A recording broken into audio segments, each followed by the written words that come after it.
रमेश केरे पाटील हे मोदी बागेमध्ये शरद पवारांच्या घराबाहेर मराठा ठोक मोर्चाचं हे आंदोलन आणि ओबीसींना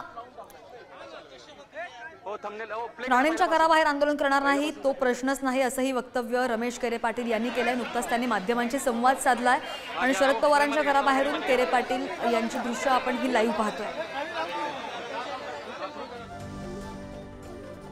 राणेंच्या घराबाहेर आंदोलन करणार नाही तो प्रश्नच नाही असंही वक्तव्य रमेश केरे पाटील यांनी केलंय। काही वेळापूर्वी त्यांनी माध्यमांशी संवाद सुद्धा साधला। मात्र सर्व राजकीय पक्ष राजकीय फायद्यासाठी हे सगळं करतायत अशी प्रतिक्रिया सुद्धा यावेळी त्यांनी दिली आहे। मात्र शरद पवार यांनी आरक्षणावरची भूमिका स्पष्ट करावी, त्यांची भूमिका काय असणार हे आम्ही त्यांना विचारणार असं सुद्धा वक्तव्य अशी सुद्धा प्रतिक्रिया रमेश केरे पाटील यांनी दिलेली आहे। तर काही वेळातच रमेश केरे पाटील हे सुद्धा शरद पवारांची भेट घेणार आहेत। शरद पवार यांनी त्यांना भेटीसाठी वेळ सुद्धा दिलेला आहे।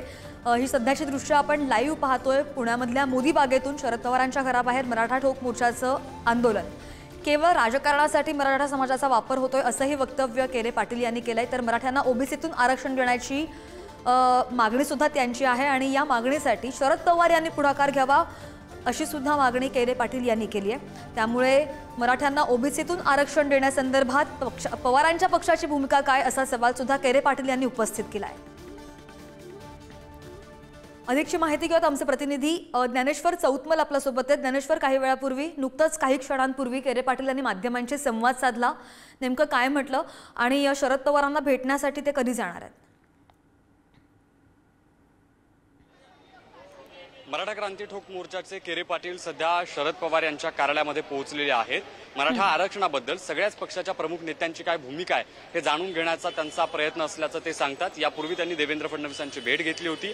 आता शरद पवारांच्या भेटीसाठी ते या ठिकाणी दाखल झालेले आहेत। त्यांचं शिष्टमंडळ शरद पवार यांचं जे कार्यालय आहे त्या कार्यालयामध्ये पोहोचले। शरद पवारांच्या शिष्टमंडळासोबत शरद पवार यांची बैठक सुरू आहे, चर्चा सुरू आहे। आरक्षणाबद्दलची शरद पवारांची जी भूमिका आहे ती केरे पाटील जाणून घेतात। या निमित्तानं मोठा पोलीस बंदोबस्त देखील या सगळ्या आंदोलनाच्या पार्श्वभूमीवर या ठिकाणी तैनात करण्यात आलेला होता। पोलिसांचा चोख बंदोबस्त अगदी सकाळपासून या ठिकाणी बघायला मिळतोय। हे शरद पवार यांचं पुण्यातलं कार्यालय आहे, ज्या कार्यालयामध्ये केरे पाटलांचं शिष्टमंडळ मराठा आरक्षणाच्या संदर्भानं जी भूमिका शरद पवार यांची आहे ती ऐकण्याच्यासाठी म्हणून आज पोहोचलंय। या निमित्तानं वेगवेगळ्या प्रश्नांवर ते चर्चा होणं अपेक्षित आहे। पाहावं लागेल शरद पवार केरे पाटलांच्या या बैठकीमध्ये काय नेमकी त्यांची भूमिका सांगतात। खरं म्हणजे जो आंदोलनाचा इशारा दिलेला होता त्या आंदोलनाच्या निमित्तानं जेव्हा इथे सगळे मराठा क्रांती ठोक मोर्चाचे कार्यकर्ते आले तेव्हा शरद पवारांचे समर्थक देखील मोठ्या संख्येनं जमलेले होते। हे सगळे समर्थक आपण बघू शकतो, जे मराठा क्रांती ठोक मोर्चाचे येणारे जे लोक आहेत त्यांना उत्तर देण्याच्यासाठी म्हणून या ठिकाणी जमल्याचं आपल्याला बघायला मिळतंय। या सगळ्या कडेकोट बंदोबस्तात या आंदोलनाच्या पार्श्वभूमीवर कडा पहारा पोलिसांचा या ठिकाणी अगदी सकाळपासून आपल्याला पाहायला मिळतो आहे। खरं म्हणजे मराठा क्रांती ठोक मोर्चाचे काही पदाधिकारी आपल्याला बाहेर उभे असल्याचं बघायला मिळतंय। शिष्टमंडळ जे आहे मराठा क्रांती ठोक मोर्चाच्या कार्यकर्त्यांचं ते शरद पवार यांच्या भेटीसाठी शरद पवार यांच्या कार्यालयामध्ये पोहोचलंय। आतमध्ये बैठक सुरू असल्याची माहिती मिळते। या बैठकीत मराठा आरक्षणाच्या संदर्भानं जी राष्ट्रवादी काँग्रेस शरदचंद्र पवार पक्षाची भूमिका आहे, शरद पवारांची भूमिका आहे, ती भूमिका केरे पाटलांना शरद पवार सांगतील। त्यानंतर केरे पाटलांची काय भूमिका असेल हे पाहणं महत्त्वाचं ठरेल। यासोबतच वेगवेगळ्या नेत्यांच्या घराबाहेर अशा पद्धतीचे आंदोलन करणार का हाही महत्त्वाचा प्रश्न आहे। त्यावर केरे पाटील काय म्हणतात हे पाहावं लागणार आहे। जसं की त्यांनी यापूर्वी देवेंद्र फडणवीसांच्या घराबाहेर आंदोलन करण्याचा इशारा दिला होता। देवेंद्र फडणवीसांसोबत त्यांची बैठक झाली, भेट झाली, चर्चा झाली। त्यानंतर वेगवेगळ्या पक्षांच्या नेत्यांसोबत केरे पाटलांना भेटायचंय, त्यांची भूमिका जाणून घ्यायची आहे आणि त्यानंतर येत्या आगामी विधानसभा निवडणुकांच्या दृष्टिकोनातून तसा निर्णय त्यांना घ्यायचा असं केरे पाटील सांगतात। त्यामुळे या सगळ्या भेटींना अत्यंत महत्त्व प्राप्त होतं। काय शरद पवार आजच्या बैठकीत सांगतात, केरे पाटील यांचं त्या बैठकीमध्ये समाधान होतंय का हेही पाहावं लागेल। बरोबर, शरद पवारांच्या भेटीच्या दृष्टिकोनातून ही जी चर्चा आहे ती खूप महत्त्वाची असणार आहे। या चर्चेकडे लक्ष असेल आणि काय होतं अपडेट घेत राहू। ज्ञानेश्वर, धन्यवाद दिलेल्या सगळ्या माहितीसाठी। भुजबळ साहेब आज या महाराष्ट्रामध्ये मराठा ओबीसी वाद लावण्याच्या ठिकाणी काम करू आले।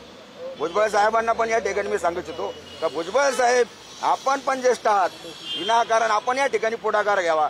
येणाऱ्या काळामधला संघर्ष आम्हाला टाळायचा आहे। आज बघा मराठवाड्यामध्ये काय परिस्थिती निर्माण झालेली, मराठा ओबीसी वाद एकीकडे लागलेला आहे। या सर्व राजकीय पक्षांनी लवकरात लवकर एकत्रित येऊन मराठा समाजाला का आरक्षण देता येईल त्यासाठी प्रयत्न करा। तर आपण पाहतो शरद पवारांच्या घराबाहेरून ही लाईव्ह दृश्य आणि नुकतेच आता रमेश केरे पाटलांचं सह शरद पवार यांच्या भेटीला ते गेलेले आहेत. काही वेळातच चर्चा होईल, शरद पवार भूमिका स्पष्ट करतील आणि त्यानंतर आता काय ते भूमिका घेतात हे सुद्धा पाहणं महत्त्वाचं असणार आहे. थेट लाईव्ह दृश्य आपण पाहतोय पुण्यामधून.